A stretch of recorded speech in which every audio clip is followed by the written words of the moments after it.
നമുക്ക് പ്രാർത്ഥനയോടുകൂടി ഇന്നത്തെ ധ്യാനം ആരംഭിക്കാം. ദൈവത്തിൻ്റെ പരിശുദ്ധാത്മാവേ, നീ ഇറങ്ങി വരണമെന്ന് പ്രാർത്ഥിക്കുന്നു. അടിയന് ഹൃദയത്തിൽ ആത്മാവ് നിറവുണ്ടാകണം. വാക്കുകളെ നീ തരണം, ആശയങ്ങളെ നീ തരണം. നീ പറയുന്നത് മാത്രം നീ തരുന്ന വാക്കുകൾ ഉപയോഗിച്ച് സംസാരിക്കുവാൻ അടിയനെ ശക്തനാക്കണമേ. ശ്രോതാക്കൾ കർത്താവെ, അവരുടെ ഹൃദയങ്ങളിൽ ഇത് പതിയണം, ജീവിതമാറ്റങ്ങൾ വരണം. കർത്താവിനെ രക്ഷകനായി സ്വീകരിച്ച് രക്ഷയുടെ അനുഭവത്തിലേക്ക് കടന്നു വരത്തക്കവണ്ണം കർത്താവിനെ ഒരുക്കണമേ.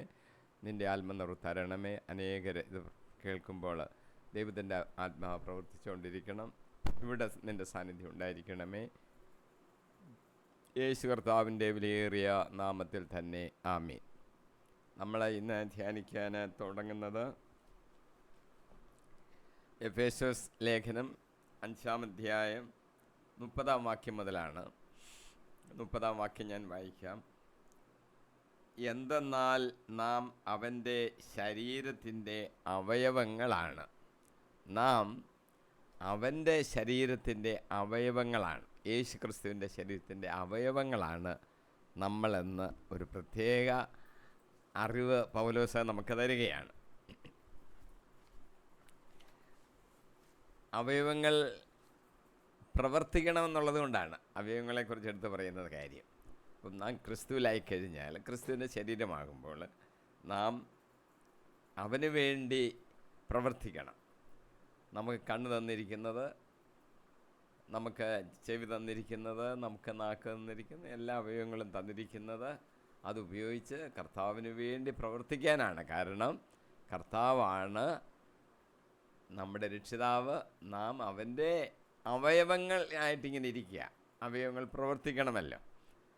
മുടന്തനായിട്ടിരുന്നാൽ പോരാ, കൈക്ക് രോഗമാണെന്ന് പറഞ്ഞാൽ പോരാ, അത് പ്രവർത്തിക്കുന്ന അവയവങ്ങൾ ആയിരിക്കണം. യോഹന്നാൻ അപ്പോസ്തലൻ ഇങ്ങനെ എഴുതിയിട്ടുണ്ട്. 1 യോഹന്നാൻ 2-ാം അധ്യായം 24-ാം വാക്യം. ആരംഭം മുതൽ നിങ്ങൾ ശ്രവിച്ചത് നിങ്ങളിൽ നിലനിൽക്കട്ടെ. അത് നിങ്ങളിൽ നിലനിൽക്കുമെങ്കിൽ നിങ്ങൾ പുത്രനിലും പിതാവിലും നിലനിൽക്കും. ആരംഭം മുതൽ നിങ്ങൾ ശ്രവിച്ചത് നിങ്ങളിൽ നിലനിൽക്കട്ടെ. ആദ്യമൊക്കെ കേട്ടു, പിന്നെ കുറച്ച് നാൾ കഴിയുമ്പോൾ ആ കാര്യമൊക്കെ അങ്ങ് മറന്നുപോയി. അങ്ങനെയല്ല, അത് നിലനിൽക്കണം. അത് നിങ്ങളിൽ നിലനിൽക്കുമെങ്കിൽ നിങ്ങൾ പുത്രനിലും പിതാവിലും നിലനിൽക്കും. കേട്ട വചനങ്ങൾ നമ്മളിൽ നിലനിൽക്കേണ്ടതാണ്. നാം ക്രിസ്തുവിൻ്റെ അവയവങ്ങളാണെന്ന് പറയുമ്പോൾ ക്രിസ്തുവുമായിട്ടുള്ള ഒരു ഐക്യത്തെയാണ് അത് ചൂണ്ടിക്കാണിക്കുന്നത്. വേർപെട്ട് നിൽക്കുകയല്ല.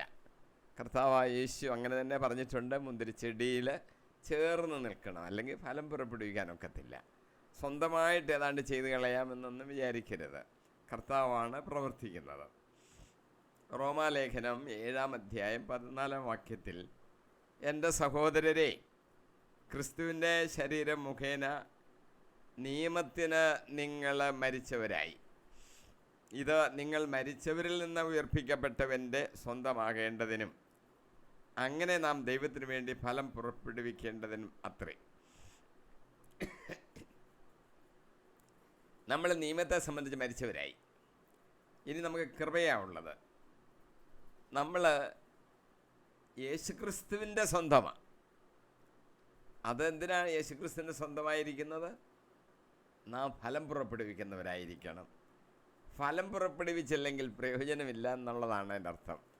ഒരു മരം നമ്മൾ ഒരു വൃക്ഷം നട്ടുപിടിപ്പിച്ച് വളർത്തിക്കൊണ്ട് വന്നു. നമ്മൾ ആഗ്രഹിക്കുന്ന എന്താ? എൻ്റെ അന്ന് ഫലമുണ്ടാകണം.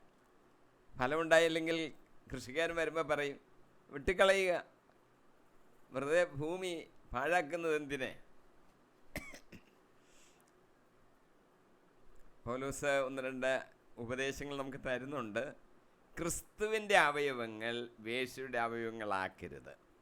ക്രിസ്തുവിൻ്റെ അവയവമാണ്, അതിന് വേറെ രീതിയിൽ ഉപയോഗിച്ച് കളയരുത്.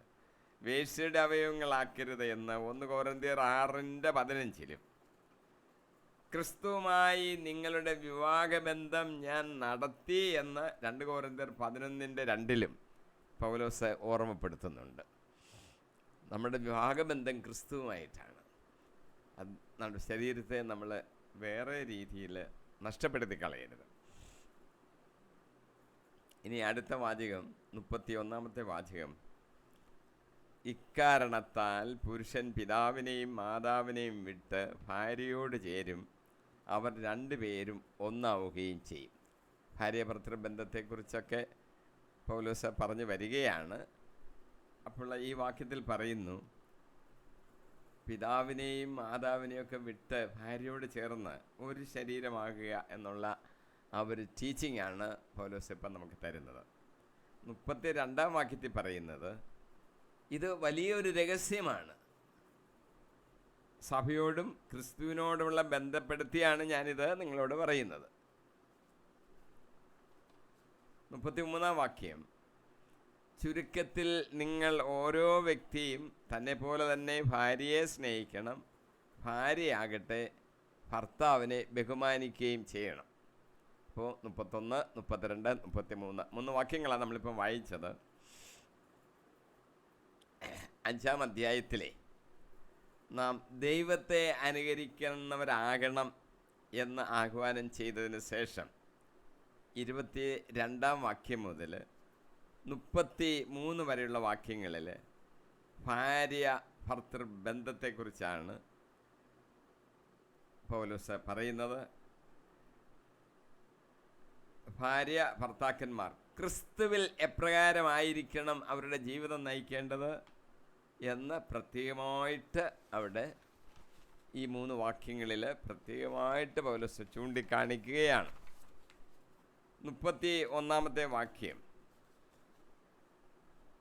ഉൽപ്പത്തി 2:24 ഉദ്ധരിച്ചിരിക്കുക. 31-ാം വാക്യം, അതായത് ഇക്കാരണത്താൽ പുരുഷൻ പിതാവിനെയും മാതാവിനെയും വിട്ട് ഭാര്യയോടെ ചേരും, അവർ രണ്ടുപേരും ഒന്നാവുകയും ചെയ്യും. ഈ വാക്യമാണ്. അത് ഉൽപ്പത്തി 2-ാം അധ്യായം 24 വേദപുസ്തകം കൊണ്ട് തുടങ്ങുമ്പോഴേ ഇത് പറഞ്ഞിരിക്കുകയാണ്. അത് ഉദ്ധരിച്ചിരിക്കുക പൗലോസിലൂടെ. ഈ വാക്യം വിശുദ്ധ ലിഖിതത്തിൽ എഴുതപ്പെട്ടിരിക്കുന്നതിനാൽ വിവാഹബന്ധം പരിശുദ്ധാത്മാവിനാൽ വിശുദ്ധീകരിക്കപ്പെട്ടതാണ് എന്ന് യഹൂദ റബിമാർ വ്യാഖ്യാനിച്ചു. അപ്പോൾ ഈ വിവാഹമെന്ന് പറയുന്നത് തന്നെയും ഉണ്ടാകുന്നതല്ല, അത് പരിശുദ്ധാത്മാവിനാൽ ശുദ്ധീകരിക്കപ്പെട്ടിരിക്കുന്ന ഒരു കർമ്മമാണ് എന്ന് റബിമാരങ്ങനെ വ്യാഖ്യാനിച്ച് പറഞ്ഞു. വിവാഹം എന്നതിന് റബിമാർ ഉപയോഗിക്കുന്നൊരു വാക്കുണ്ട്, കിദൂസിൻ. അതിൻ്റെ അർത്ഥം സാങ്ക്ടിഫിക്കേഷൻ, അതായത് പവിത്രീകരണം, പാപമോചനം, അലംഘനീയത എന്നെല്ലാം ആ വാക്കിന് അർത്ഥമുണ്ട്. അപ്പോൾ ഒരു ചെറിയ കാര്യമായിട്ടല്ല പഴയ നിയമം തന്നെ അല്ലെങ്കിൽ യഹൂദര് തന്നെ ഇതിനെ എടുത്തിരിക്കുന്നത്. വേറൊരർത്ഥം അവർ പറയുന്നത് സാങ്ക്ടിറ്റീസ് എന്നാണ്. എന്ന് പറഞ്ഞാൽ പുണ്യാർത്ഥ ധർമ്മങ്ങൾ, മനോവൃത്തികൾ എന്ന് ഒക്കെ അർത്ഥം വരാം. ഇനി നമ്മൾ 32-ാം വാക്യത്തിലോട്ട് നോക്കുമ്പോൾ പൗലോസ് പറഞ്ഞു, ഇത് വലിയ ഒരു രഹസ്യമാണ്. രഹസ്യം എന്നുള്ളതിന് പൗലോസ് ഉപയോഗിച്ചിരിക്കുന്ന വാക്ക് മിസ്റ്റീരിയോൺ എന്ന് പറയും. മിസ്റ്റീരിയോൺ എന്നതിന് ഉൾഗേറ്റ് ബൈബിൾ എന്ന് പറഞ്ഞാൽ ബൈബിളിൻ്റെ ലത്തീൻ വിവർത്തനം, സാധാരണ ഉള്ള ലത്തീൻ വിവർത്തനമാണ് ഉൾഗേറ്റ് എന്ന് പറയുന്നത്. അതിൽ ഈ മിസ്റ്റീരിയോൺ എന്നുള്ള വാക്കിന് കൊടുത്തിരിക്കുന്നത് സാങ്ക്രമെൻ്റം എന്നാണ്. സാങ്ക്രമെൻ്റം എന്ന് പറയുമ്പോൾ ഇപ്പോൾ ആധുനിക വ്യാഖ്യാനം അനുസരിച്ച് സാക്രമെൻ്റ് കൂദാശ എന്ന് പറയുന്ന ആ വാക്കല്ലത്. അതിൽ തമ്മിൽ അർത്ഥവ്യത്യാസമുണ്ട്. പൗലോസ് അപ്പോൾ സാക്രമെൻ്റ് എന്നുള്ള വാക്കല്ല ഉപയോഗിച്ചിരിക്കുന്നത്, സാക്രമെൻ്റം. പൗലോസ് ഉപയോഗിക്കുന്ന വാക്ക് മിസ്റ്റീരിയോൺ. പൗലോസിൻ്റേതായ ഒരു വാക്കാണ് ഈ മിസ്റ്റീരിയോൺ. ദൈവത്തിൽ മറഞ്ഞിരിക്കുന്നതും ഒരു രഹസ്യം എന്നാണ് അതിൻ്റെ അർത്ഥം. പൗലോസ് ഈ വാക്ക് പിന്നീട് ഉപയോഗിക്കുന്നുണ്ട്. ദൈവത്തിൽ രഹസ്യങ്ങൾ മറിഞ്ഞിരിക്കുക, നമുക്ക് വെളിപ്പെട്ട് കിട്ടുന്നതൊക്കെ നമ്മൾ മനസ്സിലാക്കാൻ ഒക്കുകയുള്ളൂ. അങ്ങനെ നമ്മൾ മനസ്സിലാക്കുന്നത് ദൈവത്തിൻ്റെ ഉള്ളിൽ ജ്ഞാനവും ഈ കാര്യങ്ങളെല്ലാം ഇരിക്കുകയാണ്. അതിനെയാണ് നമ്മൾ രഹസ്യം, മിസ്റ്റീരിയോൺ എന്ന് പറയുന്നത്. അപ്പം ഇവിടെ ഇത് പറയുന്നതിൻ്റെ കാരണം, വിവാഹത്തെക്കുറിച്ച് അത് മിസ്റ്റീരിയോണാണ് എന്ന് പറയുന്നതിൻ്റെ അർത്ഥം, ഉൽപ്പത്തി പുസ്തകത്തിൽ സൃഷ്ടികർമ്മത്തിൻ്റെ അവസരത്തിൽ ഈ രഹസ്യം ദൈവത്തിൽ അതുവരെയും അന്ന് ദൈവത്തിൽ മറിഞ്ഞിരുന്നു. പുതിയ നിയമത്തിൽ ഈ കാലത്താണ് അതിൻ്റെ പൊരുള് വെളിപ്പെടുത്തി കിട്ടിയത്. ദൈവത്തിൽ ഈ കാര്യം, ഈ ജ്ഞാനം മിസ്റ്റീരിയോണായിട്ട് ഇരിക്കുക. പുതിയ നിയമത്തിൽ വന്നപ്പോൾ അതിൻ്റെ അർത്ഥം, പൊരുള് നമുക്ക് വെളിപ്പെട്ട് കിട്ടി. അതുകൊണ്ടാണ് ആ വാക്ക് ഉപയോഗിച്ചിരിക്കുന്നത്. അതാണ് പൗലോസ് അത് പറയാൻ കാരണം. സഭയോടും ക്രിസ്തുവിനോടും ബന്ധപ്പെടുത്തി ആണിത് പറയുന്നതെന്ന് പറയുമ്പോൾ എന്താണ് സഭയോടും ക്രിസ്തുവിനോടും ഉള്ള ഒരു ബന്ധപ്പെടുത്തൽ? ഉൽപ്പത്തിയിലെ വാക്യം വിവാഹത്തിൻ്റെ വിശുദ്ധിയെയാണ് ആവിഷ്കരിച്ചിരിക്കുന്നത്. അപ്പോൾ വിവാഹം എന്ന് പറഞ്ഞാൽ ചെറുതെ ഒരു എന്തെങ്കിലും ഒരിടത്തോട്ട് പോയി രണ്ടുപേര് ചേർന്ന് ഞങ്ങൾ വിവാഹം കഴിച്ചു, അതിൻ്റെ ഒരു അടയാളമായിട്ട് ഒരു മോതിരം അങ്ങോട്ടിട്ടു, അതൊന്നും അല്ല വിവാഹം എന്ന് പറയുന്നത്. ഇതിന് പ്രത്യേക അർത്ഥമുണ്ടെന്ന് മനസ്സിലാക്കണം. വിവാഹത്തിൻ്റെ വിശുദ്ധിയെ സംബന്ധിച്ചും മനസ്സിലാക്കിയിരിക്കണം. ഇത് ഭർത്താവും ഭാര്യയുമായുള്ള സ്നേഹത്തിൻ്റെ ഒരു കൂട്ടിയോജിപ്പാണ്. ആ കൂട്ടിയോജിപ്പാണ് ക്രിസ്തുവും അവൻ്റെ മണവാട്ടിയുമായിട്ടുള്ള സഭ ഏകീകരിക്കപ്പെടുന്നത്. ഇതിനെയാണ് വിവാഹം മുൻനിഴലാക്കുന്നത്. ക്രിസ്തുവും ക്രിസ്തുവിൻ്റെ മണവാട്ടിയ സഭയും തമ്മിൽ ഏകീകരണം ഉണ്ടാകുന്നു. ഇതിൻ്റെ മുൻനിഴലാണ് ആദ്യമേ തന്നെ വിവാഹത്തെക്കുറിച്ച് കർത്താവ് പറഞ്ഞ, ദൈവം പറഞ്ഞ വാക്കിൻ്റെ അർത്ഥം. പിന്നീട് പൗലോസ് പറയുന്നത് തന്നെ പോലെ തന്നെ തൻ്റെ ഭാര്യയെ അവൻ സ്നേഹിക്കണം. ഇത് ഉൽപ്പത്തി 2:24 ഒരു പകരം ചെയ്യലാണ്. തന്നെ പോലെ തന്നെ തൻ്റെ ഭാര്യയെ സ്നേഹിക്കണം എന്ന് പറഞ്ഞിരിക്കുക. അല്ല, അതിൽ കുറവൊന്നും വരുത്തണ്ട. ഭർത്താവും ഭാര്യയും ഒരു ശരീരത്തിൽ 2 വ്യക്തികൾ. അങ്ങനെ ആണെങ്കിലേ ഭർത്താവ് ഭാര്യയെ തന്നെ പോലെ തന്നെ സ്നേഹിക്കണം, തന്നെ പോലെ തന്നെ ഭാര്യയെ സ്നേഹിക്കണം. അതായത് തൻ്റെ ശരീരമായിട്ട് തന്നെ സ്നേഹിക്കണം. വിവാഹത്തെക്കുറിച്ച് നമ്മൾ ചില കാര്യങ്ങൾ അറിഞ്ഞിരിക്കണം. പൗലോസ് അവിടെ ആണല്ലോ ഇപ്പോൾ പറയുന്നത്. വിവാഹത്തെ സംബന്ധിച്ച് ചില ബാധ്യതകളൊക്കെ ഉണ്ട്, അത് നമ്മൾ അറിഞ്ഞ് അത് പാലിക്കണം. ഒന്നാമത്തെ ഒരു കാര്യം, ഭാര്യയെ ഉപേക്ഷിക്കരുത്. യേശു കർത്താവിൻ്റെ വാക്കുകളൊന്ന് ശ്രദ്ധിക്കണം. നമ്മൾ ഈ ആധുനിക കാലത്ത് വന്നപ്പോൾ ക്രിസ്തീയ സഭയുടെ അകത്ത് തന്നെ ഈ ഡൈവേഴ്സ്, ഭാര്യയെ ഉപേക്ഷിക്കുക എന്നുള്ളൊരു കാര്യം വളരെയധികം വർദ്ധിച്ചു വരുന്നു എന്നാണ് നമ്മൾ കാണുന്നത്.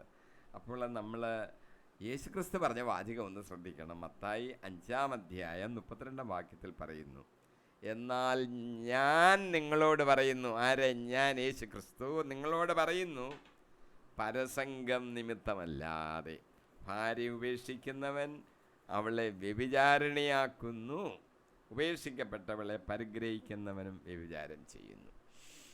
ഏതെല്ലാം കാരണം കൊണ്ടാണ് വിവാഹമോചനം അനുവദിക്കപ്പെടാവുന്നത് എന്ന് യേശു കർത്താവ് സൂചിപ്പിച്ചതാണ്.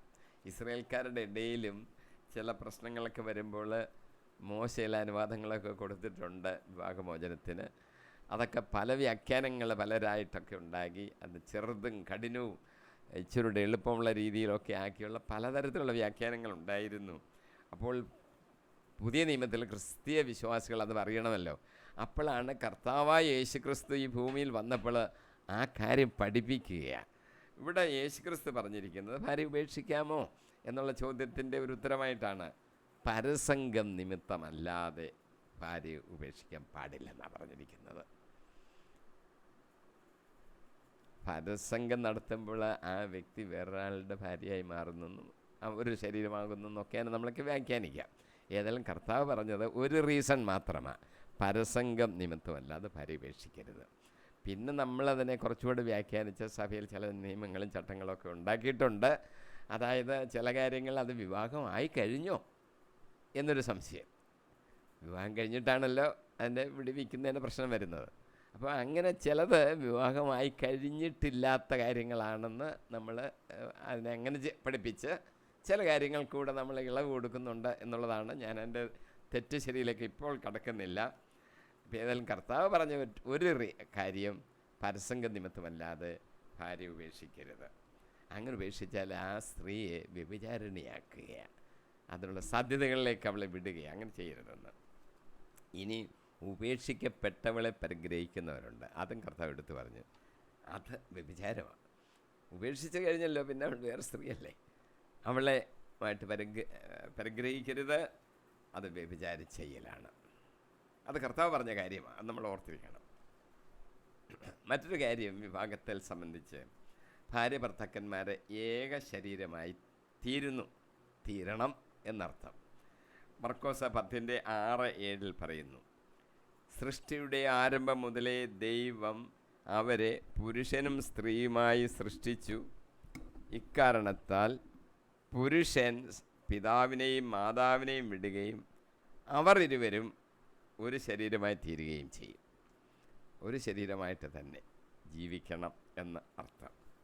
സൃഷ്ടിയുടെ ആരംഭത്തിൽ കർത്താവ് അങ്ങനെ ചെയ്തിരിക്കുന്നത്. കർത്താവിൻ്റെ ഒരു പണിയാണ്. അപ്പോൾ അതിനെ നമ്മൾ മാറ്റാൻ പാടില്ല. മൂന്നാമത് അറിഞ്ഞിരിക്കേണ്ട ഒരു കാര്യം, മനുഷ്യർ വേർപെടുത്തരുത്. ചില മധ്യസ്ഥതകളൊക്കെ പറഞ്ഞ് ചില ഇടയ്ക്ക് മധ്യസ്ഥതയൊക്കെ പറയുന്നവരുണ്ട്. അവർ ഒരു ഉത്തരവ് അങ്ങ് കൊടുക്കും, ഇത് വേർപെടേണ്ടതാണ്, വേർപെട്ടാലേ ഒക്കുകയുള്ളൂ. പക്ഷെ കർത്താവ് പറഞ്ഞിരിക്കുന്നു, മനുഷ്യൻ വേർപെടുത്തരുത്. കാരണമുണ്ട്, ദൈവമാണ് സംയോജിപ്പിച്ചത്. വേർപെടുത്തുവാൻ മനുഷ്യന് അധികാരമില്ല. സംയോജിപ്പിച്ചതിൻ്റെ അധികാരം ആർക്കാണ്? ദൈവത്തിനാണ്. വേർപെടുത്തണമെങ്കിലും ദൈവത്തിനേ അധികാരമുള്ളൂ. വേറൊരാൾ ഇടയ്ക്ക് കയറി ഇത് ശരിയായ വിവാഹമല്ല, വേർപെടുത്തപ്പെട്ടിട്ട്, അങ്ങനെ മനുഷ്യർക്ക് വേർപെടുത്തുവാനുള്ള അധികാരമില്ല. ദൈവം യോജിപ്പിച്ചത് മനുഷ്യൻ വേർപെടുത്താതിരിക്കട്ടെ. നാലാമതൊരു കാര്യം, ഭാര്യ ഭർത്താക്കന്മാർ നിയമത്താൽ ബന്ധിക്കപ്പെട്ടിരിക്കുന്നവരാ. റോമർ 7:2 പറയുന്നു, വിവാഹിതയായ സ്ത്രീ ഭർത്താവ് ജീവിച്ചിരിക്കുന്നിടത്തോളം കാലം അവനോട് നിയമത്താൽ ബന്ധിക്കപ്പെട്ടിരിക്കുന്നു. ഭർത്താവ് മരിച്ചാൽ ഭർത്താവുമായി തന്നെ ബന്ധിക്കുന്ന നിയമത്തിൽ നിന്ന് അവൻ സ്വതന്ത്രയാകുന്നു. ഇതൊരു നിയമമാണ്, ഒരു ഉടമ്പടി പോലെ നമുക്ക് ചിന്തിക്കാം. അങ്ങനെയാണെങ്കിൽ ഭർത്താവ് ജീവിച്ചിരിക്കുന്നിടത്തോളം കാലമേ അതിന് നിയമസാധുത ഉള്ളൂ.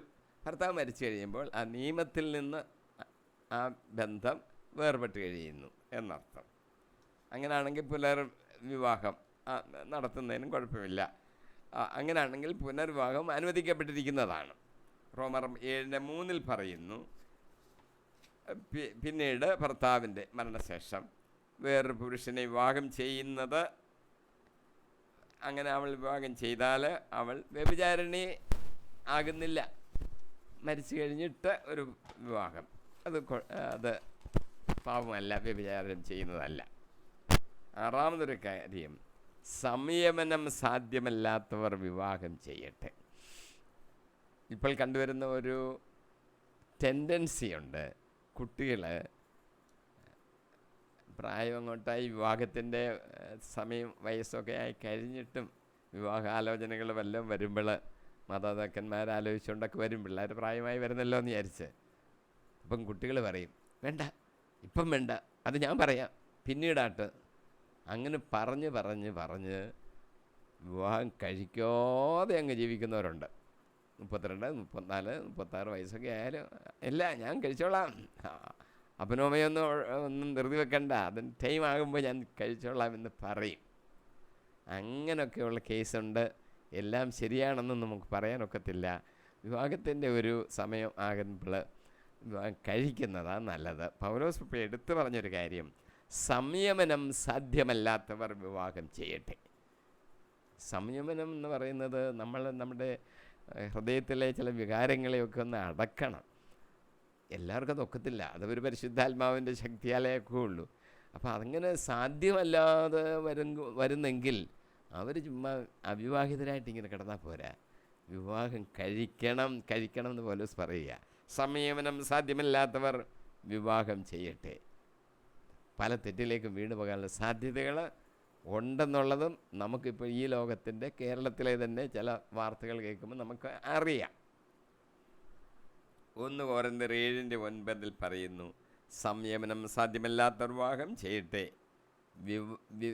വികാരം കൊണ്ട് ജ്വലിക്കുന്നതിനേക്കാൾ വിവാഹിതരാകുന്നതാണ് നല്ലത്. ഇനി വിവാഹിതരോട് കർത്താവിൻ്റെ ഒരു കൽപ്പന, കർത്താവിൻ്റെ കൽപ്പനയാണെന്നും പറഞ്ഞ് പൗലോസ് നമ്മളോട് ഒരു കാര്യം പറയുന്നു. 1 കൊരിന്ത്യർ 7:10-11 വിവാഹിതരോട് ഞാൻ, പൗലോസ് പറയുന്നു. എന്നിട്ട് ഉടനെ പൗലോസ് പറയുകയാണ്, ഞാനല്ല, കർത്താവ് തന്നെ കൽപ്പിക്കുന്നു, ഭാര്യ ഭർത്താവിൽ നിന്ന് വേർപിരിയരുത്. അഥവാ പിരിയുന്നെങ്കിൽ ആ വിവാഹിതയെപ്പോലെ ജീവിക്കണം, അല്ലെങ്കിൽ ഭർത്താവുമായിട്ട് രമ്യതപ്പെടണം. ഭർത്താവ് ഭാര്യയെ ഉപേക്ഷിക്കരുത്. വഴക്കൊക്കെ ഉണ്ടായി, ഭർത്താവിനെ വിട്ടേച്ച് ഭാര്യ ഞാൻ എൻ്റെ വീട്ടിലേക്ക് പോകാമെന്ന് പറഞ്ഞ് പോവുക, ഒന്നും പാടില്ലെന്നാണ് പൗലോസ് പറയുന്നത്. ഇനി അങ്ങനെ ഒരു സന്ദർഭം ഉണ്ടായി വേർപിരിഞ്ഞാൽ എത്രയും നേരത്തെ രമ്യതപ്പെടണം. ഭർത്താവ് ഒരിക്കലും ഭാര്യയെ ഉപേക്ഷിക്കരുത്. അങ്ങനെ ഉപേക്ഷിക്കാൻ നമ്മുടെ തീരുമാനമല്ല, അത് കർത്താവ് യോജിപ്പിച്ചത് മനുഷ്യൻ വേർപെടുത്തരുത്. വേറൊരു കാര്യം അറിയേണ്ടത്, ജാതികളോട് വിവാഹം അരുത്. ഇപ്പോൾ പല പ്രശ്നങ്ങൾ, മുസ്ലിങ്ങൾ ആൺകുട്ടികളായിട്ടുള്ളവർ ക്രിസ്ത്യാനികൾ പെൺകുട്ടികളെ വിവാഹം കഴിച്ചുകൊണ്ടങ്ങ് പോകുന്നു. പല പേരുകളിൽ പല കാര്യങ്ങളും അറിയുന്നു. ആ വിഷയങ്ങളിലോട്ടല്ല നമ്മൾ കിടക്കുന്നത്. പക്ഷെ വിശ്വാസത്തെ സംബന്ധിച്ചിടത്തോളം മറ്റ് ജാതികളുമായിട്ടുള്ള വിവാഹബന്ധം നല്ലതല്ല, ചെയ്യാൻ പാടില്ലെന്ന് തന്നെയാണ് ഇസ്രായേൽ ജനത്തോട് വളരെ കർശനമായിട്ട് പറഞ്ഞിട്ടുണ്ടായിരുന്നു. നമ്മളത് പാലിക്കണം. നമുക്ക് ഇപ്പോഴും അറിയാം, ചില വിവാഹങ്ങളൊക്കെ ഇങ്ങനെ നടന്നു പോകുന്നു. വേറെ നിവൃത്തിയില്ലാത്തത് കൊണ്ട് നടത്തി കൊടുക്കേണ്ടതായിട്ട് വരുന്ന ഒത്തിരി വിവാഹങ്ങളുണ്ട്. പക്ഷെങ്കിൽ അവരുടെ ഭാവി ജീവിതം പിന്നീട് നമ്മൾ ശ്രദ്ധിച്ചാൽ അറിയാം, മക്കളെയൊക്കെ അല്ലെങ്കിൽ ആ കുടുംബം ഒരു ക്രിസ്തീയ വിശ്വാസത്തിലുള്ളൊരു കുടുംബമായിട്ട് വളർന്നു വരാൻ സാധിക്കുന്നുണ്ടോ എന്ന് നമ്മൾ നോക്കിയാൽ നമുക്ക് മനസ്സിലാകും. ഇങ്ങനെയുള്ള വിഭാഗത്തിൽ പല കുടുംബങ്ങളും തെറ്റിപ്പോയിരിക്കുന്നു. യഹൂദരുടെ ഇടയിൽ നമുക്കറിയാം, ചില രാജാക്കന്മാർ മറ്റ് പുറജാതികൾ സ്ത്രീകളെയൊക്കെ വിവാഹം കഴിച്ചു. അവർക്ക് ആരാധനയും വിഗ്രഹങ്ങളും ഒക്കെ ഉണ്ടാക്കി പ്രതിഷ്ഠിക്കുകയും അവിടെ പൂജ നടത്തുകയും പിന്നെ അവരുടെ ദൈവത്തെ ആരാധിക്കുന്ന ആൾക്കാരായിട്ട് മാറിപ്പോവുകയും ചെയ്ത എത്രയോ കേസസ് കിടക്കുന്നുണ്ട്. ഉൽപ്പത്തി 28-1 ഇസാക്ക് യാക്കോബിനെ വിളിച്ച് അനുഗ്രഹിച്ചുകൊണ്ട് പറഞ്ഞു, കനാന്യ സ്ത്രീകളിൽ ആരെയും നീ വിവാഹം കഴിക്കരുത്. നീ വിവാഹം കഴിക്കുമ്പോൾ ഈ കനാന്യ സ്ത്രീകൾ, കനാന്യരുടെ ഇടയിലാണല്ലോ അവരന്ന് ഇവിടെ താമസിക്കുന്നത്. കനാന്യ സ്ത്രീകളിൽ ആരെയും നീ വിവാഹം കഴിക്കരുത്. സ്വന്തം കുടുംബത്തിൽപ്പെട്ട ലാബാൻ്റെ മകളെ വിവാഹം കഴിക്കുകയാണ് ചെയ്തത്. അദ്ദേഹം ഒരു നടപ്പങ്ങ് നടന്നു, എത്രയോ കിലോമീറ്റർ അപ്പുറത്താണ്, അങ്ങനെ അങ്ങ് പോയി. ഇനി നമ്മൾ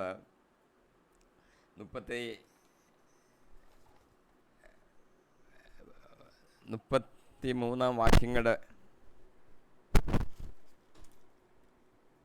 കഴിഞ്ഞപ്പോൾ നമുക്ക് 5-ാമത്തെ അധ്യായം തീർന്നു. ഇനി നമുക്ക് 6-ാമത്തെ അധ്യായത്തിലോട്ട് പ്രവേശിക്കാം. 6-ാമത്തെ അധ്യായം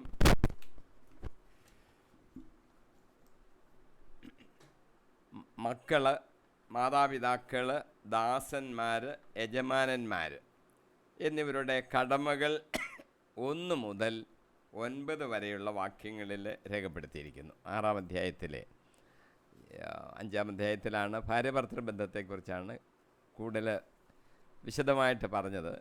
ഇനി 6-ാം അധ്യായത്തിൽ 1 മുതൽ 9 വരെയുള്ള വാക്യങ്ങളിൽ പറയുന്നത് യജമാനന്മാർ, ദാസന്മാർ, ഇങ്ങനെയൊക്കെയുള്ള സ്നേഹബന്ധങ്ങൾ, ചുമതലകൾ, അതൊക്കെയാണ് ഇനി പറയാൻ പോകുന്നത്. മക്കളും മാതാപിതാക്കന്മാരും തമ്മിലുള്ള സ്നേഹബന്ധങ്ങൾ, അനുസരണത്തിൻ്റെ കാര്യം, ഇതൊക്കെയാണ് പൗലോസ് ഇനിയും നമ്മളോട് പറയുന്നത്. ആ കടമകളൊക്കെ പറയുകയാണ്. കൊളോസോസ് 3:18 മുതൽ 4:1 വരെ ഈ കാര്യങ്ങൾ പൗലോസ് എഴുതിയിട്ടുണ്ടെന്ന് മാത്രമല്ല, എഫേസോസ് ലേഖനത്തിൽ എഴുതിയതിനെക്കാട്ടിൽ കുറച്ചുകൂടെ വിശദമായിട്ട് കൊളോസോസ് ലേഖനത്തിൽ പറഞ്ഞിട്ടുണ്ട്. അവിടെ പൗലോസാണെങ്കിൽ ഉദ്ധരണികൾ, പഴയ നിയമത്തിലെ ഉദ്ധരണികളൊക്കെ എടുത്തെഴുതാൻ വലിയ തൽപരനാണ്. അപ്പോൾ ഇവിടെ ഉദ്ധരണി കൊടുക്കുമ്പോൾ പഴയ നിയമത്തിലുള്ള കൽപ്പന, മക്കളോട് ശ്രദ്ധിക്കേണ്ട ഒരു കൽപ്പന കുറച്ച് വിശദമായിട്ട്, പഴയ നിയമത്തിൽ കൊടുത്ത കൽപ്പന അങ്ങനെ വിശദമായിട്ട് തന്നെ എടുത്തെഴുതിയിട്ടുണ്ട്. 4-ാമത്തെ കൽപ്പനയും നമ്മൾ പറയും. അങ്ങനെ അദ്ദേഹം വിശദീകരിച്ച് എഴുതിയിട്ടുണ്ട്. കുട്ടികളെ വളർത്തിക്കൊണ്ട് വരുന്നതിൽ പിതാക്കന്മാർ ശ്രദ്ധിക്കേണ്ടത് ആണ് എന്നുകൂടി പൗലോസ് ഒന്ന് ചേർത്ത് പറഞ്ഞിട്ടുണ്ട്. ഈ മാതാവിൻ്റെ മാത്രം ചുമതലയാണെന്ന് വിചാരിക്കരുത്, പിതാക്കന്മാർ അതിൽ ശ്രദ്ധിക്കേണ്ടതായിട്ടുണ്ട് എന്ന കാര്യം കൂടെ പൗലോസ് എടുത്ത് പറയുന്നുണ്ട്. 6-ാം അധ്യായം 1-ാം വാക്യം, കുട്ടികളെ കർത്താവിൽ നിങ്ങൾ മാതാപിതാക്കന്മാരെ അനുസരിക്കുവീൻ, അത് ന്യായയുക്തമാണ്. ന്യായയുക്തമായൊരു കാര്യം പറയുകയാണ് കുട്ടികളോട്, നിങ്ങൾ മാതാപിതാക്കന്മാരെ അനുസരിക്കണം. അതാണ് പറഞ്ഞിരിക്കുന്നത്. ഈ പുത്രീപുത്രന്മാർക്ക് ചില ധർമ്മങ്ങളുണ്ട്. ബൈബിളിൽ പല ഭാഗങ്ങളിലായിട്ട് പറഞ്ഞിരിക്കുന്ന ചില കാര്യങ്ങൾ ഞാനൊന്ന് ഉദ്ധരിക്കുകയാണ്. ചില നിർദ്ദേശങ്ങൾ നൽകപ്പെട്ടിട്ടുണ്ട്. സുഭാഷിതങ്ങൾ 1:8, മകനെ നിന്റെ പിതാവിൻ്റെ പ്രബോധനം ചെവിക്കൊള്ളുക, മാതാവിൻ്റെ ഉപദേശം നിരസിക്കരുത്.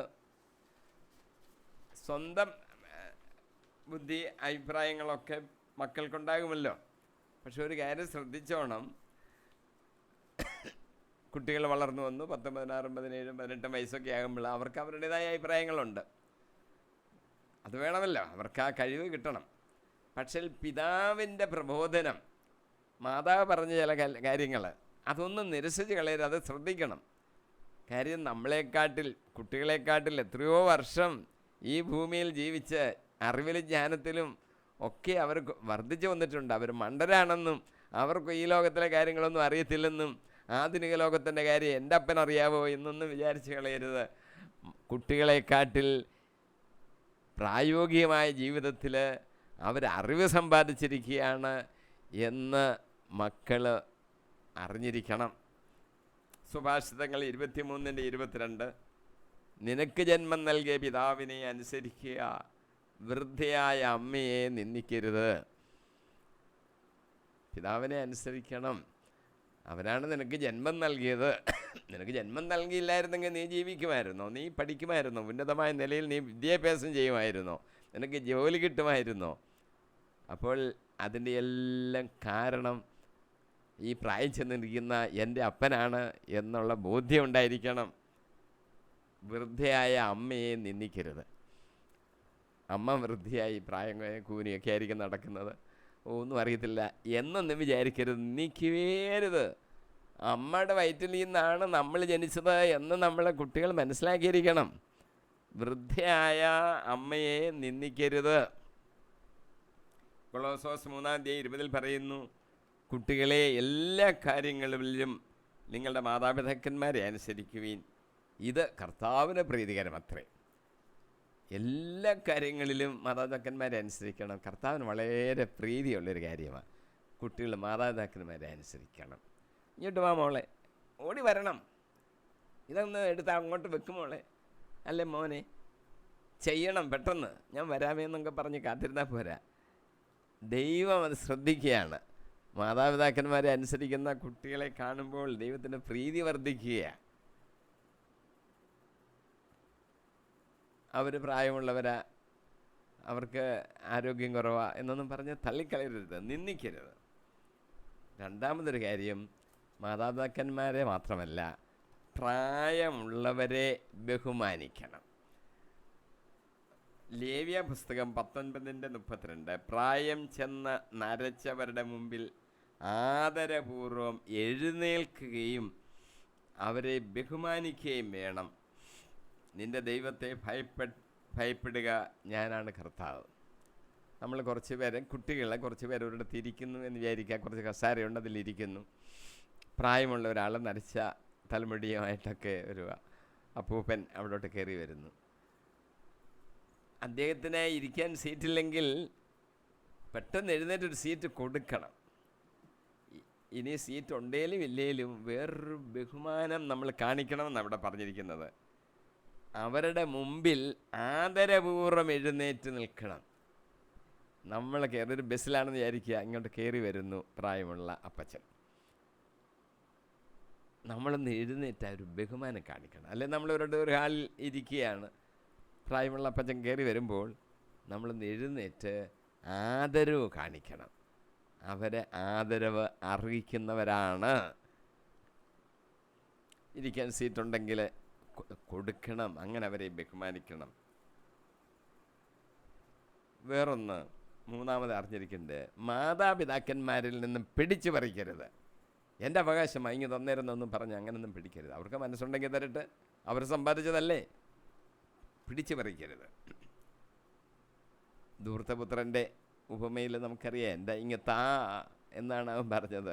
അപ്പനങ്ങ് വീതിച്ചു കൊടുത്തു. സുഭാഷിതങ്ങൾ 28:24 പറയുന്നു, അപ്പനിൽ നിന്നോ അമ്മയിൽ നിന്നോ പിടിച്ചു പറിച്ചിട്ട് അത് തെറ്റല്ല എന്ന് പറയുന്നവൻ ദംശകൻ്റെ കൂട്ടുകാരനാണ്. പിടിച്ച് പറിക്കും, അത് കുഴപ്പമില്ല, എൻ്റെ വീതമല്ലേ, എൻ്റെ ഷെയറല്ലേ എന്ന് വിചാരിക്കും. അങ്ങനെയല്ല, അത് തെറ്റ് തന്നെ. നാലാമത് ഉള്ളൊരു നിർദ്ദേശം, പ്രായമുള്ളവരെ സഹോദരന്മാരെ പോലെ വേണം ഉപദേശിക്കുവാൻ. 1 തിമോഥെയോസ് 5:1-2. നമുക്ക് ചിലപ്പോൾ പ്രായമുള്ളവരൊക്കെ അങ്ങോട്ട് ഉപദേശം കൊടുക്കേണ്ടി വരുന്ന സന്ദർഭങ്ങളുണ്ടാകാം. പക്ഷേ അവരോട് സംസാരിക്കുമ്പോൾ നമ്മളൊരു പ്രത്യേകം ശ്രദ്ധിക്കണം. 1 തിമോഥെയോസ് 5:1-2 പറയുന്നു, നിന്നേക്കാൾ പ്രായമുള്ളവനെ ശകാരിക്കരുത്. അവനെ പിതാവിനെ പോലെയും യുവാക്കളെ സഹോദരന്മാരെ പോലെയും പ്രായം ചെന്ന സ്ത്രീകളെ മാതാക്കളെ പോലെയും യുവതികളെ നിർമ്മലതയോടെ സഹോദരിമാരെ പോലെയും പരിഗണിക്കണം. എന്നിട്ട് വേണം ഉപദേശം എല്ലാം കൊടുക്കണമെങ്കിൽ കൊടുക്കാൻ. അത്രയും ബഹുമാനത്തോടു കൂടി വേണം കൊടുക്കാൻ. ഇനി 6-ാം അധ്യായത്തിൻ്റെ 2-3 വാക്യങ്ങൾ ഞാൻ വായിക്കാം. 6:2-3. നിങ്ങൾക്ക് നന്മ കൈവരുന്നതിനും ഭൂമിയിൽ ദീർഘകാലം ജീവിച്ചിരിക്കുന്നതിനും വേണ്ടി മാതാവിനെയും പിതാവിനെയും ബഹുമാനിക്കുക. വാഗ്ദാനത്തോടുകൂടി ആദ്യത്തെ കൽപ്പന ഇതത്രേ. ഈ കൽപ്പന 4-ാമത്തെ കൽപ്പനയാണല്ലോ. അത് പഴയ നിയമത്തിലെ കൽപ്പനയിൽ പറഞ്ഞിരിക്കുന്ന പോലെ വിശദീകരിച്ച് തന്നെ പൗലോസ് എഴുതിയിരിക്കുകയാണ്. പൗലോസ് വളരെ തൽപരനാണ് ഉദ്ധരണികളൊക്കെ നടത്തുന്നതിന്. അത് അതുപോലെ തന്നെ എടുത്തെഴുതിയിരിക്കുകയാണ്. ഇത് വാഗ്ദാനത്തോടുകൂടി ആദ്യത്തെ കൽപ്പന എന്നറിയുന്നത്, നിനക്ക് ദീർഘായുസ്സുണ്ടാകാൻ മാതാപിതാക്കന്മാരെ അനുസരിക്കുക. കുട്ടികൾക്ക് ചില പ്രത്യേക വാഗ്ദാനങ്ങൾ ദൈവം തന്നിട്ടുണ്ട്. ദൈവം ധാരാളം വാഗ്ദാനങ്ങൾ മനുഷ്യർക്ക് നൽകി. ആദത്തിന് ഹോവയ്ക്കുണ്ട്, നോഹയ്ക്കുണ്ട്, അബ്രഹാം പിതാവിനുണ്ട്, ഇസ്ഹാക്കിനുണ്ട്, യാക്കോബിനുണ്ട്. എല്ലാം വാഗ്ദാനങ്ങളാണ്. തരാമെന്ന് പറഞ്ഞിരിക്കുന്നത് എല്ലാം തരിക തന്നെ ചെയ്യും. കുട്ടികൾക്ക് വേണ്ടി ചില പ്രത്യേക വാഗ്ദാനങ്ങളുണ്ട്. അത് നമ്മൾ അറിഞ്ഞിരിക്കണം. ഒന്ന്, ദീർഘനാൾ ജീവിച്ചിരിക്കുക, നന്മയുണ്ടാകുക. നിനക്ക് നന്മയുണ്ടാകട്ടെ. കുട്ടികളോട് പറയുക, കുട്ടികൾക്കുള്ള വാഗ്ദാനമാണ്. നിയമാവർത്തനം 5:16. നീ ദീർഘനാൾ ജീവിച്ചിരിക്കാനും നിൻ്റെ ദൈവമായ കർത്താവ് തരുന്ന നാട്ടിൽ നിനക്ക് നന്മയുണ്ടാകാനും വേണ്ടി അവിടുന്ന് കൽപ്പിച്ചിരിക്കുന്നത് പോലെ നിൻ്റെ പിതാവിനെയും മാതാവിനെയും ബഹുമാനിക്കുക. നിനക്ക് നന്മയുണ്ടാകണം, ദീർഘകാലം ജീവിച്ചിരിക്കുകയും ചെയ്യണം. എന്ത് ചെയ്യണം? ആ കൽപ്പനകളെല്ലാം നോക്കി മാതാവിനെയും പിതാവിനെയും ബഹുമാനിക്കുക. ഇസ്ഹാക്ക് അബ്രാഹത്തോട് എങ്ങനെ പെരുമാറി? യാക്കോബ് ഇസ്ഹാക്കിനോട് എങ്ങനെ പെരുമാറി? ജോസഫ് യാക്കോബിനോട് എങ്ങനെ പെരുമാറി? ഇങ്ങനെ നമ്മൾ ചിന്തിച്ചാൽ നമുക്ക് മനസ്സിലാകും. പിന്നെ കർത്താവ് ചെയ്യുന്ന ഒരു കാര്യം, ഉപേക്ഷിക്കപ്പെട്ടാലും കൈക്കൊള്ളും. സങ്കീർത്തനം 27:10 പറയുന്നു, ചില അപ്പനും അമ്മയും മക്കളെ ഉപേക്ഷിക്കുന്നുണ്ട്. വളരെ ചുരുക്കമായിട്ടാണ് സംഭവിക്കുന്നെങ്കിലും പ്രസവിച്ച് 2 ദിവസം കഴിഞ്ഞിട്ട് ഒരു കുഞ്ഞ് ആ വഴിയുടെ അടിയിൽ ഒരു തുണി ചുറ്റി അവിടെ കിടക്കുന്നു. ആരോ കണ്ടുപിടിച്ചു, എൻ്റെ ഗവൺമെൻറ്റിലൊക്കെ അറിയിക്കേണ്ടടുത്ത് അറിയിച്ചു, രക്ഷപ്പെടുത്തി. അങ്ങനെ ആ കുട്ടി വളരുന്നു. ആരുടെ കുഞ്ഞാണെന്ന് പോലും അറിയാൻ വയ്യ. ഏതോ അമ്മയ്ക്ക് ജനിച്ചതാണല്ലോ, കൊണ്ട് വഴിയിലിട്ടങ്ങ് പോയിരിക്കുകയാണ്. അങ്ങനെ ഉപേക്ഷിക്കുന്ന കേസസ് ഉണ്ട് എന്ന് നമ്മൾ മനസ്സിലാക്കണം. നമ്മുടെ നാട്ടിൽ ഉണ്ട്. അപ്പനും അമ്മയും ഉപേക്ഷിച്ചാലും കർത്താവ് എന്നെ കൈക്കൊള്ളും. ഏറ്റവും സ്നേഹിക്കുന്നത് അപ്പനും അമ്മയുമാണ്. അവർ ഒരിക്കലും അങ്ങനെ കളയാറില്ല. അങ്ങനെ കളഞ്ഞാൽ പോലും കർത്താവ് എന്നെ കൈക്കൊള്ളും. മൂന്നാമത് അറിഞ്ഞിരിക്കേണ്ട ഒരു കാര്യം, പ്രബോധനം കൈക്കൊള്ളണം. പ്രബോധനം മാതാപിതാക്കന്മാർ തരുന്ന പ്രബോധനം, ബൈബിൾ തരുന്ന പ്രബോധനമൊക്കെയാണ്. അങ്ങനെ നമ്മൾ വിവേകികളായിത്തീരും. നമ്മൾ വിവേകികളാകണമല്ലോ, പ്രബോധനം കൈക്കൊണ്ടാൽ മതി. സുഭാഷിതങ്ങൾ 8:33 പ്രബോധനം കേട്ട് വിവേകികളായി തീരുവീൻ, അതിനെ അവഗണിക്കരുത്. ഈ പ്രബോധനം കേട്ട് ഇതൊക്കെ എനിക്കറിയാം, ഞാൻ എന്തോ എന്നെ പഠിപ്പിക്കാനോ എന്നൊന്നും വിചാരിക്കരുത്. പ്രബോധനം കേട്ട് അതിനെ അനുസരിക്കുവീൻ, നിങ്ങൾ വിവേകികളായി തീരും. 4-ാമത് പറയുന്നത് ജീവനെ കണ്ടെത്താൻ സാധിക്കും. കുട്ടികൾ കിട്ടിയിരിക്കുന്ന വാഗ്ദാനമാണ്. സുഭാഷിതങ്ങൾ 8:34-35 എൻ്റെ പടിവാതിക്കൽ അനുദിനം കാത്തു നിന്ന് എൻ്റെ വാതിലിൽ ദൃഷ്ടി ഉറപ്പിച്ച് എൻ്റെ വാക്ക് കേൾക്കുന്നവൻ ഭാഗ്യവാൻ. എന്തെന്നാൽ എന്നെ കണ്ടെത്തുന്നവൻ ജീവൻ കണ്ടെത്തുന്നു, കർത്താവിൻ്റെ പ്രീതി നേടുകയും ചെയ്യുന്നു. 2 വാഗ്ദാനങ്ങളാണ് ലഭിക്കുന്നത്. ഒന്ന്, ജീവൻ കണ്ടെത്താൻ സാധിക്കും. കർത്താവിൻ്റെ വാതിക്കൽ മുട്ടിയിട്ടേ അവൻ്റെ വാക്കുകളൊക്കെ ഒന്ന് കേൾക്കാനുള്ള ആഗ്രഹം നമുക്കുണ്ടെങ്കിൽ നമ്മൾ വിവേകികളാകും, നമുക്ക് ജീവൻ ലഭിക്കും. നിത്യജീവൻ ലഭിക്കാനും കർത്താവിൻ്റെ വാക്കുകളാണ് നമ്മൾ മനസ്സിലാക്കേണ്ടത്. അപ്പോഴാണ് നിത്യജീവനും കിട്ടുന്നത്. എന്ന് മാത്രമല്ല, കർത്താവിൻ്റെ പ്രീതി നമുക്ക് കിട്ടുകയും ചെയ്യും. നമുക്ക് കർത്താവിൻ്റെ പ്രീതിയാണല്ലോ വേണ്ടത്. അപ്പം കർത്താവിൻ്റെ പ്രീതിയും കിട്ടും, നിത്യജീവനും കിട്ടും. എന്ത് ചെയ്താൽ മതി? ഈ പ്രബോധനങ്ങൾ കേട്ട്, ദൈവവചനങ്ങൾ കേട്ട് അത് ഗ്രഹിക്കാനുള്ള ആഗ്രഹത്തോടുകൂടി അവൻ്റെ സന്നിധിയിൽ ചെന്ന് വാതിൽ മുട്ടി കർത്താവെ പഠിപ്പിക്കണമെന്ന് പറഞ്ഞ് ആഗ്രഹിച്ചാൽ ദൈവത്തിൻ്റെ പ്രീതിയും നമുക്ക് ലഭിക്കും, നമുക്ക് നിത്യജീവനും ലഭിക്കും. വേറൊരു വാഗ്ദാനം, നമ്മളെ മാറോട് എടുത്ത് കർത്താവ് കൊണ്ട് നടക്കുന്നു. ഏശയ്യ 40:11 പറഞ്ഞിരിക്കുക, ഇടയനെ പോലെ അവിടുന്ന് തൻ്റെ ആട്ടിൻകൂട്ടത്തെ മേയിക്കുന്നു. കർത്താവ് നമ്മളെ ഒരു ആട്ടിൻകൂട്ടത്തെ എന്ന പോലെ മേയിക്കുന്നത്. അവിടുന്ന് ആട്ടിൻകുട്ടികളെ കരങ്ങളിൽ ചേർത്ത് മാറോടണച്ച് തള്ളയാടുകളെ സാവധാനം നയിക്കുന്നു. തള്ളയാടുകളെ നയിക്കുന്നു. ആട്ടിൻകുട്ടികളെയോ കയ്യിലെടുത്ത് കരങ്ങളിൽ ചേർത്ത് മാറോടണച്ച് അങ്ങനെ സാവധാനം മാതാവിനെ ഇങ്ങനെ കരങ്ങളിൽ അങ്ങ് പിടിച്ചുകൊണ്ട് അങ്ങനെ നടക്കുന്നു. അപ്പം കുട്ടികളെവിടെ ഇരിക്കുന്നത്? കർത്താവിൻ്റെ മാറോട് അണച്ച് ഇരിക്കുകയാണ്. കർത്താവ് വേറൊരു കാര്യം പറഞ്ഞിട്ടുണ്ട്, ഈ സ്വർഗരാജ്യം ശിശുക്കളെ പോലെ ഉള്ളവർക്കുള്ളതാണ്. മർക്കോസിൻ്റെ 10:14-15 കുട്ടികളിങ്ങനെ അടുത്ത് വരാൻ തുടങ്ങിയപ്പോൾ ശിഷ്യന്മാർ ദേഷ്യപ്പെട്ടു. ഇപ്പം ഇങ്ങനെ വരണ്ട, സമയമില്ലെന്നുള്ള രീതിയിലാണ്. അങ്ങനെ ദേഷ്യപ്പെട്ടപ്പോൾ യേശു കോപിച്ച് അവരോട്, ശിഷ്യന്മാരോട് പറഞ്ഞു, ശിശുക്കൾ എൻ്റെ അടുത്ത് വരുവാൻ അനുവദിക്കുവീൻ, അവരെ തടയരുത്. എന്തെന്നാൽ ദൈവരാജ്യം അവരെ പോലെ ഉള്ളവരുടേതാണ്.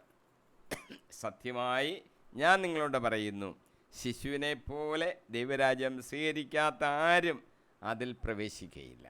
കണ്ട്, അവർക്ക് പ്രത്യേക ഒരു വാഗ്ദാനം ലഭിച്ചിട്ടുണ്ട്, അത് നഷ്ടപ്പെടുത്തരുത്. ഇനി നമ്മൾ തെറ്റിദ്ധരിക്കരുതൊരു വാചകം. എന്തെന്നാൽ ദൈവരാജ്യം അവരെ പോലെ ഉള്ളവരുടേതാണെന്നാണ് പറഞ്ഞത്, ശിശുക്കളെ പോലെ ഉള്ളവരുടേതാണ്. ചിലർ വിചാരിക്കുന്നത് ദൈവരാജ്യം ശിശുക്കൾക്കുള്ളതാണെന്ന്. അങ്ങനെയല്ല കർത്താവ് പറഞ്ഞത്, ശിശുക്കളെ പോലെ ഉള്ളവരുടേതാണ്. തൊട്ടടുത്ത വാചകം, സത്യമായി ഞാൻ നിങ്ങളോട് പറയുന്നു, ശിശുക്കളെ പോലെ ദൈവരാജ്യം സ്വീകരിക്കാത്ത ആരും അതിൽ പ്രവേശിക്കുകയില്ല. അപ്പോൾ ശിശുക്കൾക്ക് ചില പ്രത്യേകതകളുണ്ട്, അതുപോലെ ആയിരിക്കണം എന്നാണ് പറഞ്ഞത്. എൻ്റെ അർത്ഥം ശിശുക്കൾ നിഷ്കളങ്കരായിരിക്കും, അവർ സത്യമൊക്കെ പറയുന്നവരായിരിക്കും, എല്ലാവരെയും സ്നേഹിക്കുന്നവരായിരിക്കും, അവർക്കൊരു എളിമ കാണും. ഇങ്ങനെ ചില സ്വഭാവങ്ങൾ അവർക്കുള്ള അതിനെയൊക്കെ എടുത്ത് പ്രകീർത്തിച്ച കർത്താവിടെ പറഞ്ഞിരിക്കുന്നത് എന്ന് നമുക്ക് ധരിക്കാം. അതുപോലെ ശിശുവിനെ പോലെ ദൈവരാജ്യം സ്വീകരിക്കാത്ത ആരും, അവർ ദൈവരാജ്യം സ്വീകരിക്കുന്നതും ഒരു പ്രത്യേകതയുണ്ട്.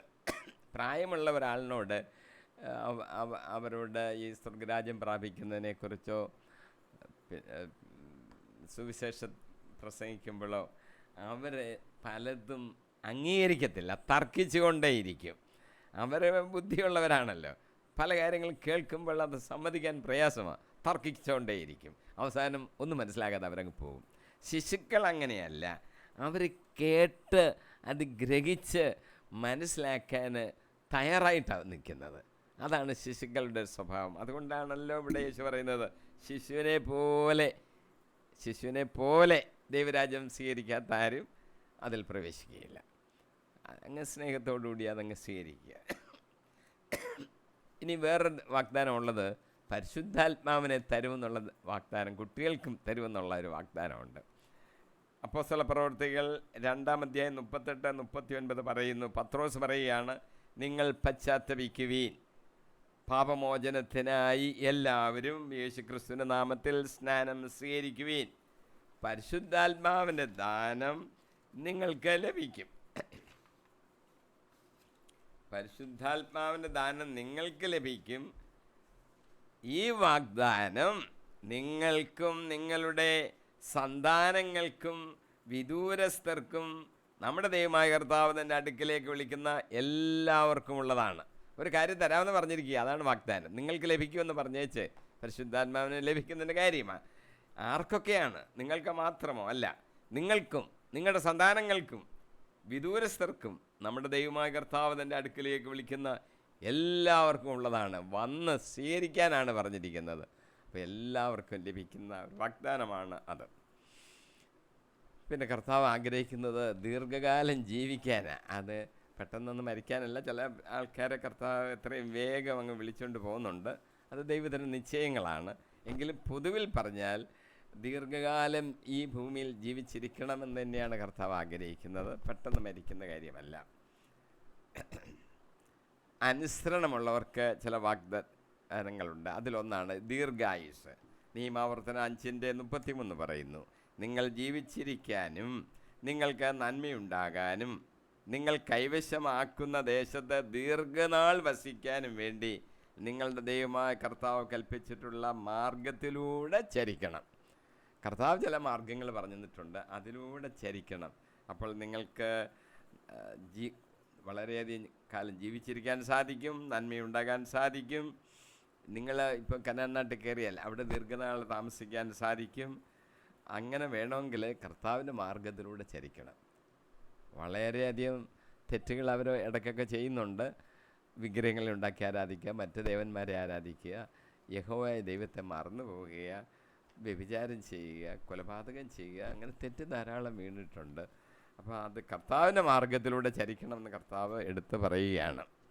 സുഭാഷിതങ്ങൾ 3:1-2 പറയുന്നു, മകനെ, എൻ്റെ ഉപദേശം വിസ്മരിക്കരുത്, നിൻ്റെ ഹൃദയം എൻ്റെ കൽപ്പനകൾ പാലിക്കട്ടെ, അവ നിനക്ക് ദീർഘായുസ്സും സമൃദ്ധമായി ഐശ്വര്യവും നൽകും. സുഭാഷിതങ്ങൾ 16:31, നരച്ച മുടി മഹത്വത്തിൻ്റെ കിരീടമാണ്, സുഹൃതപൂർണമായ ജീവിതം കൊണ്ടാണ് അത് കൈവരുന്നത്. നരച്ച മുടി പ്രായമുള്ളവരെ സൂചിപ്പിക്കുന്നതാണല്ലോ. അത് മഹത്വത്തിൻ്റെ കിരീടമാണ്. അതൊന്നും അയ്യോ എൻ്റെ മുടി നരച്ചു പോയല്ലോ എന്ന് വിചാരിച്ചൊന്നും ആരും വിഷമിക്കണ്ട.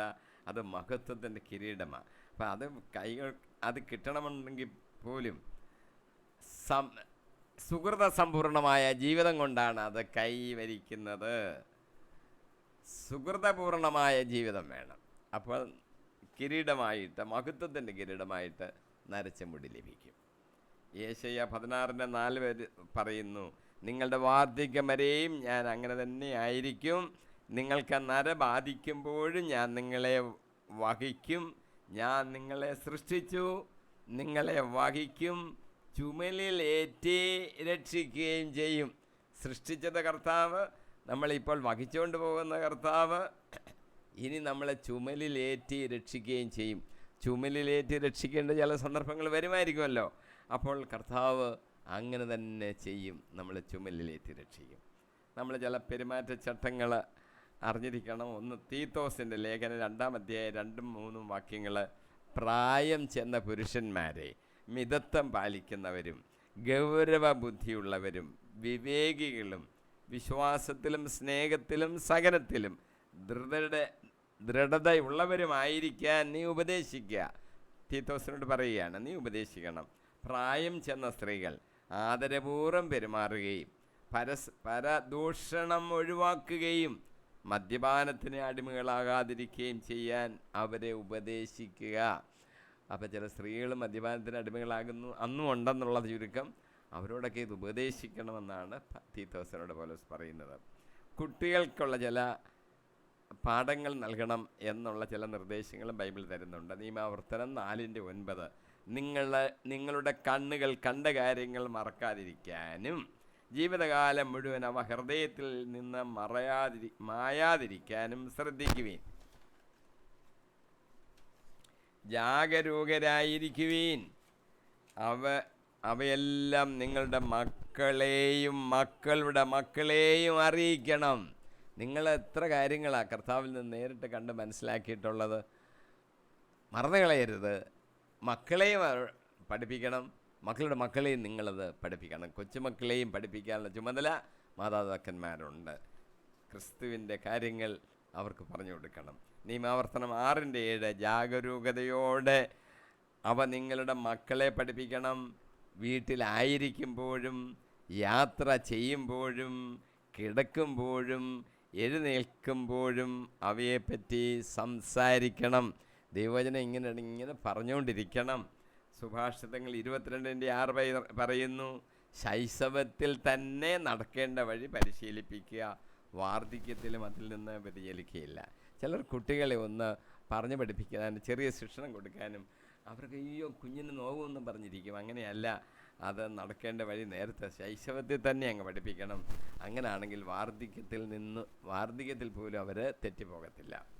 ഇനി നമ്മൾ 4-ാമത്തെ വാചകം വായിക്കുകയാണ്. 6:4 പിതാക്കന്മാരെ, നിങ്ങൾ കുട്ടികളിൽ കോപം ഉളവാക്കരുത്, അവരെ കർത്താവിൻ്റെ ശിക്ഷണത്തിലും ഉപദേശത്തിലും വളർത്തുവീൻ. അപ്പം ബാലശിക്ഷ നൽകണമെന്നാണ് ഇവിടെ പറഞ്ഞിരിക്കുന്നത്. സുഭാഷിതങ്ങൾ 13:24 പറയുന്നു, മകനെ ശിക്ഷ കൂടാതെ വളർത്തുന്നവൻ അവനെ വെറുക്കുന്നു. സ്നേഹമുള്ള പിതാവ് അവന് ശിക്ഷണം നൽകാൻ ജാഗരൂകത കാട്ടുന്നു. സുഭാഷിതങ്ങൾ 19:18 പറയുന്നു, നന്നാകുമെന്ന് പ്രതീക്ഷയുള്ളപ്പോൾ നിങ്ങൾ മകനെ ശിക്ഷിക്കുക, അവൻ നശിച്ചു പൊക്കൊള്ളട്ടെ എന്ന് കരുതരുത്.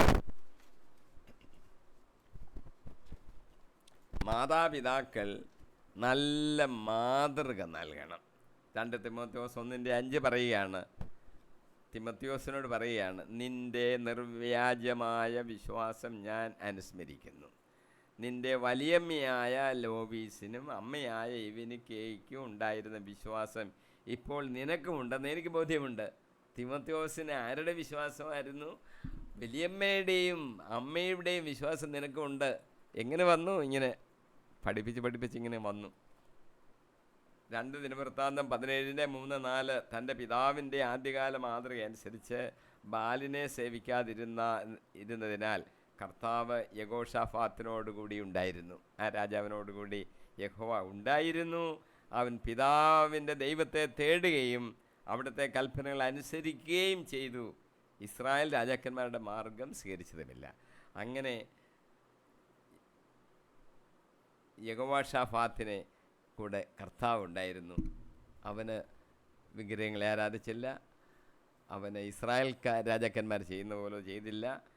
അവൻ പിതാവിൻ്റെ ദൈവത്തെ തേടി. അതുകൊണ്ട് ദൈവമായ യഹോവ അവനോടുകൂടി ഉണ്ടായിരുന്നു.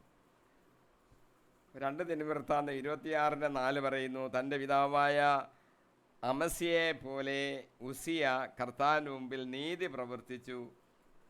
തന്നെ ദൈവഭക്തി അഭ്യസിപ്പിച്ച സക്രിയ ജീവിച്ചിരുന്നിടത്തോളം കാലം അവൻ ദൈവത്തെ അന്വേഷിക്കുന്നതിൽ ശ്രദ്ധാലുവായിരുന്നു. അവന് നല്ലവണ്ണം ഒരു ജീവിതം നയിച്ചു. അപ്പോൾ വല്ല കൃപകളും അനുഗ്രഹങ്ങളും കിട്ടുകയും ചെയ്തു. മാതാപിതാക്കന്മാരുടെ ബലഹീനതകൾ, അവരുടെ പാപങ്ങൾ, അതെല്ലാം കുട്ടികളെയും സ്വാധീനിക്കും എന്ന് നമ്മൾ അറിഞ്ഞിരിക്കണം. ഏലി പുരോഹിതനെക്കുറിച്ച് നമ്മൾ വായിച്ചിട്ടുണ്ടായിരിക്കാം. 1 ശമൂവേൽ 1:13 പറയുന്നു, മക്കൾ ദൈവദൂഷണം പറയുന്ന കാര്യം അറിഞ്ഞിട്ടും അവരെ തടയാഞ്ഞത് മൂലം ഞാൻ അവൻ്റെ കുടുംബത്തിന്മേൽ എന്നേക്കുമായി ശിക്ഷാവിധി നടത്തുവാൻ പോവുകയാണെന്ന് ഞാൻ പറഞ്ഞു. യഹോവയ്ക്ക് ഇഷ്ടമായില്ല, മക്കളെ ശരിയായിട്ട് വളർത്തിയില്ല. അതുകൊണ്ട് ഞാൻ അവനിൽ നിന്ന് ആ പൗരോഹിത്യം അതൊക്കെ അങ്ങ് മാറ്റിക്കളയാൻ പോവുകയാണ് എന്ന് പറഞ്ഞു. ധൂർത്തപുത്രൻ്റെ ഉപമയിൽ ഇങ്ങനെ നമ്മളൊക്കെ വായിക്കുന്നു. ലൂക്കാസ് 15:12-13 ഇളയ മകൻ പിതാവിനോട് പറഞ്ഞു, പിതാവേ, സ്വത്തിൽ എൻ്റെ ഓഹരി എനിക്ക് നൽകുക. അവൻ സ്വത്ത് അവർക്കായി ഭാഗിച്ചു. ഏറെ താമസിയാതെ ഇളയ മകൻ എല്ലാം ശേഖരിച്ചുകൊണ്ട് ദൂരദേശത്തേക്ക് പോയി അവിടെ ധൂർത്തനായി ജീവിച്ച് സ്വത്ത് നശിപ്പിച്ച് കളഞ്ഞു. എൻ്റെ വിധം തരാൻ പറഞ്ഞു. ഉടനെ തന്നെ അങ്ങ് കൊടുത്തു. അപ്പോൾ ഒരു പറഞ്ഞ് പഠിപ്പിക്കുകയും ശാസിക്കുകയൊക്കെ ചെയ്യേണ്ട ഒരു ചുമതല അവിടെ ചെയ്തില്ല എന്ന് നമുക്ക് ദർശിക്കുവാൻ സാധിക്കും. ഇനി 5-ാം വാക്യം 6:5 ദാസന്മാരോടുള്ള കാര്യമാണ്. ദാസന്മാരെ, നിങ്ങളുടെ യജമാനന്മാരെ ക്രിസ്തുവിനെ എന്ന പോലെ ഭയത്തോടും ബഹുമാനത്തോടും ആത്മാർത്ഥതയോടും കൂടി അനുസരിക്കണം. കൊളോസോസ് ലേഖനത്തിലും പൗലോസ് ഇക്കാര്യം എടുത്തു പറയുന്നുണ്ട്. അനുസരിക്കുന്നത് മറ്റുള്ളവരെ കാണിക്കാനല്ല. കൊളോസോസ് 3:22 വാക്യം, ദാസന്മാരെ, നിങ്ങളുടെ ലൗകിക യജമാനന്മാരെ എല്ലാ കാര്യങ്ങളിലും അനുസരിക്കുവിൻ. ഇത് മനുഷ്യരെ പ്രീതിപ്പെടുത്താൻ വേണ്ടി മറ്റുള്ളവരെ കാണിക്കാൻ ചെയ്യുന്നതാകരുത്. കർത്താവിനെ ഭയപ്പെട്ടുകൊണ്ട് ആത്മാർത്ഥതയോടെ ചെയ്യുന്നതായിരിക്കണം. ഇനി യജമാനന്മാർക്ക്, ഈ മുതലാളിമാരെന്ന് പറയുന്നവർക്ക് ചില ചുമതലകൾ, ചില കടമകളുണ്ട്. അതൊക്കെ നമുക്കൊന്ന് പെട്ടെന്നൊന്ന് ഓടിച്ചു നോക്കാം. ഒന്ന്, ശമ്പളത്തിൻ്റെ കാര്യത്തിൽ ലേവ്യ 19:13 നിങ്ങളുടെ അയൽക്കാരെ മർദ്ദിക്കുകയോ കൊള്ളയടിക്കുകയോ അരുത്. കൂലിക്കാരന് വേതനം നൽകാൻ പിറ്റേന്ന് രാവിലെ വരെ കാത്തിരിക്കരുത്. അങ്ങനെ നാളെ തരാം, നാളെ രാവിലെ അങ്ങനെ പറഞ്ഞൊന്നും അവരെ വിടരുത്. കാര്യം അവർക്ക് ഈ കൂലി കിട്ടിയിട്ട് വേണം വല്ല ഭക്ഷണം വാങ്ങിച്ച് കഴിക്കാൻ. നിയമാവർത്തനം 24:12 പറയുന്നു, അവൻ ദരിദ്രനാണെങ്കിൽ പണയം വെച്ച വസ്ത്രം രാത്രിയിൽ നീ കൈവശം വയ്ക്കരുത്. വളരെ ദരിദ്രത്തിൽ കിടക്കുന്നവർ അവരുടെ വസ്ത്രം തന്നെ കൊണ്ട് പണയം വെക്കും. അയ്യോ, അത് രാത്രിയിൽ കൈ വെച്ചേക്കല്ല കാര്യം, അത് ഒന്ന് പുതച്ചോണ്ടായിരിക്കും അവന് കിടക്കേണ്ടത്. അതങ്ങ് തിരിച്ചു കൊടുക്കണം എന്നാണ് കർത്താവ് നമ്മളോട് പറയുന്നത്. നിയമാവർത്തനം 24:15 പറയുന്നു, അവൻ്റെ കൂലി അന്നന്ന് സൂര്യൻ അസ്തമിക്കുന്നതിന് മുമ്പ് കൊടുക്കണം. അവൻ ദരിദ്രനും അതിനായി കാത്തിരിക്കുന്നവനുമാണ്. അവൻ നിനക്കെതിരായി കർത്താവിനോട് നിലവിളിച്ചാൽ നീ കുറ്റക്കാരനായിരിക്കും. അവൻ ചിലപ്പോൾ കിടന്ന് കരഞ്ഞെന്നിരിക്കും കർത്താവിൻ്റെ സന്നിധിയിൽ. നിൻ്റെ മേൽ ശാപമൊന്നും വരാതിരിക്കാൻ നീ ഇതുപോലെ ഞങ്ങൾ ഇപ്പോൾ ഈ കൽപ്പന പറഞ്ഞിരിക്കുന്ന പോലെ ചെയ്യണമെന്നാണ് പറയുന്നതിൻ്റെ അർത്ഥം. തൊഴിലാളികളെ ഒന്ന് കരുതണം. ജോബ് 31:13-14 വാക്യങ്ങളിൽ പറയുന്നു, പരാതിയുമായി എന്നെ സമീപിച്ച ദാസൻ്റെയോ ദാസിയുടെയോ അഭ്യർത്ഥന ഞാൻ നിരാകരിച്ചിട്ടുണ്ടെങ്കിൽ ദൈവം എഴുന്നേൽക്കുമ്പോൾ ഞാൻ എന്തു ചെയ്യും? അവിടുന്ന് അന്വേഷണം നടത്തുമ്പോൾ ഞാൻ എന്ത് മറുപടി പറയും? ഭീഷണി ഒഴിവാക്കണം. തൊഴിലാളികളോട് നീതിപൂർവമായി ഇടപെടണം. കൊളോസസ് 4:1 പറയുന്നു, യജമാനന്മാരെ, നിങ്ങളുടെ ദാസന്മാരോട് നീതിയും സമഭാവനയും പുലർത്തുവീൻ. നിങ്ങൾക്കും സ്വർഗത്തിലൊരു യജമാനനുണ്ടെന്ന് ഓർമ്മിക്കുവീൻ. ഞാൻ വലിയ യജമാനൻ, അവൻ ദാസൻ. ആ രീതിയിലല്ല പ്രവർത്തിക്കേണ്ടത്. സമഭാവന വേണം. ഇതാണ് പറയുന്നത്. അടിമത്തത്തെക്കുറിച്ച് ക്രിസ്ത്യ സഭ ഒന്നും പറഞ്ഞില്ലെന്ന് വിചാരിക്കരുത്. ഇങ്ങനെ പറഞ്ഞിരിക്കുന്നത് സമഭാവന ഉണ്ടായിരിക്കണം. 2, വിശ്വസ്തരായിരിക്കണം. സുഭാഷിതങ്ങൾ 25:13 പറയുന്നു, വിശ്വസ്തനായ ദൂതൻ തന്നെ അയച്ചവർക്ക് കൊയ്ത്തുകാലത്ത് തണുപ്പുമായി എത്തുന്ന മഞ്ഞ് പോലെയാണ്. അവൻ യജമാനന്മാരുടെ മനസ്സിന് കുളിർമ നൽകുന്നു. യജമാനനോട് ദാസന്മാർക്കൊരു ബഹുമാനം തീർച്ചയായിട്ടും വേണം. 1 തിമോഥെയോസ് 6:1 പറയുന്നു, അടിമത്തത്തിൻ്റെ നുകത്തിന് കീഴിലുള്ളവരെല്ലാം നിങ്ങളുടെ യജമാനന്മാർ എല്ലാ ബഹുമാനങ്ങൾക്കും അർഹരാണെന്ന് ധരിക്കണം. അങ്ങനെ ദൈവത്തിൻ്റെ നാമവും നമ്മുടെ പ്രബോധനവും അപമാനത്തിന് പാത്രമാകാതെ ഇരിക്കട്ടെ. ബഹുമാനത്തോടുകൂടി തൊഴിലാളികൾ, ദാസന്മാർ യജമാനന്മാരോട് പെരുമാറണം. ഒന്നിനും അപമാനത്തിന് കാരണമായി തീരരുത്. 5-ാം വാക്യമാണ് നമ്മൾ പഠിച്ചത്. അപ്പോൾ ഇന്ന് നമ്മൾ പഠിച്ചത്, ധ്യാനിക്കുകയൊക്കെ ചെയ്തത് എഫേസ്യർ 5:30 മുതൽ 6:5 വരെയുള്ള വാക്യങ്ങളാണ്. നാം ക്രിസ്തുവുമായിട്ട് ഐക്യപ്പെട്ടിരിക്കുകയാണ്. നാം അവൻ്റെ അവയവങ്ങളാണ്. തുടർന്ന് ഭാര്യാഭർത്തക്കന്മാർ ക്രിസ്തുവിൽ എങ്ങനെയാണ് ജീവിക്കേണ്ടത് എന്ന് നാം വിചിന്തനം ചെയ്തു. വിവാഹത്തെ സംബന്ധിച്ചുള്ള ബാധ്യതകൾ നാം മനസ്സിലാക്കി. വിവാഹത്തിൽ ഏക ശരീരമായി തീർന്നവർ വേർപിരിയുവാൻ പാടില്ല എന്നും നാം കണ്ടു. പുത്രി പുത്ര ധർമ്മങ്ങളും നാം പഠിച്ചു. യജമാന ഭൃത്യന്മാരുടെ ചുമതലകളും കർത്തവ്യങ്ങളും നാം ചിന്തിച്ചു. അടുത്തത് 157-ാമത്തെ എപ്പിസോഡിൽ എഫേസ്യർ 6:6 വാക്യം മുതൽ നമുക്ക് പഠിക്കുകയും ധ്യാനിക്കുകയും ചെയ്യാം. ദൈവത്തിൻ്റെ പരിശുദ്ധാത്മാവ് നമ്മെ നടത്തട്ടെ എന്ന് പ്രാർത്ഥിക്കുന്നു. അടുത്തത് 157 ഈ അധ്യായം എന്ന് തീരുമ്പോൾ എഫേസ്യർ ലേഖനം അവിടം കൊണ്ട് തീരും. ദൈവം നമ്മളെ അനുഗ്രഹിക്കട്ടെ. ആമീൻ.